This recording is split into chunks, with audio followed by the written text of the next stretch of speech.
Bismillahirrahmanirrahim, alhamdulillah, wassalatu wassalamu ala rasulillah.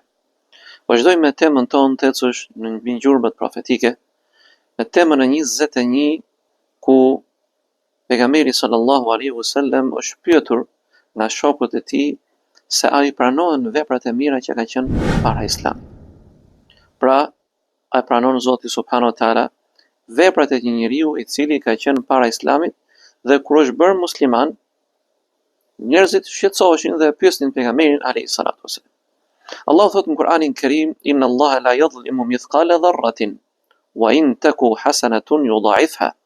Zoti yt me të vërtet nuk i bën padrejtësi askujt qoftë sa grimca e atomit.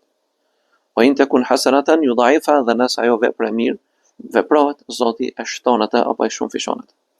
Në hadithin e Hakim ibn Hizamit radhiyallahu anhu, قال قلت يا رسول الله أرأيت أشياء كنت أتحنث بها في الجاهلية.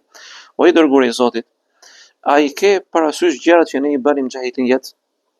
Pra bënim veprat mira në gjahilijet, min sadaqatin au itaqatin wasilati rahm, prej sadakas apo lirimit të robëve apo ruajtjes lidhjeve farafisnore, fa hal fiha min ajrin, a ka vepra, a ka sevape për këto gjëra? I thot pejgamberi sallallahu alajhi wasallam: aslamta ala ma salafa min khairin. Pra ti tashmë je bërë muslimant dhe ke bërë vepra të cilat subhanallahu në të kaluarën për veprave të mira që Zoti i pranon ato.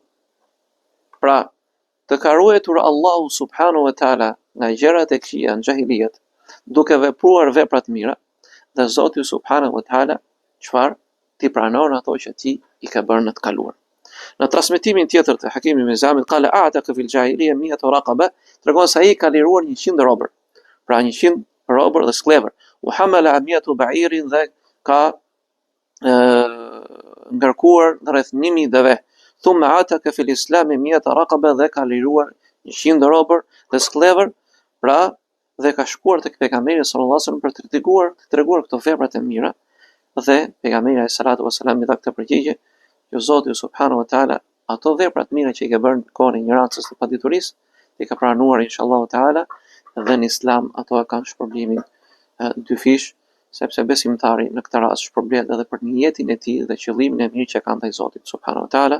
Elusim Allahun azza wa jalla të na falë gjunat dhe gabimet, dhe elusim Zotin subhanahu wa taala që pse jo vëllezër të hapim zemrën tonë, të kuptojmë jetën dhe realitetin e saj, mos vazhdojmë në ignorancën tonë, në ateizmin tonë, në paditurinë tonë, në doktrinat gabuara, por t'i kthehemi Islamit që ta kemi shumëfish shpërblimin dhe sevapin tek Zoti subhanahu wa taala, sepse ju e dini që nuk do të keni asnjë lloj humbje dhe asnjë vepër të keqe tek Allahu subhanahu wa taala nuk do t'ju fshihet nëse vazhdoni në rrugën e gabuar.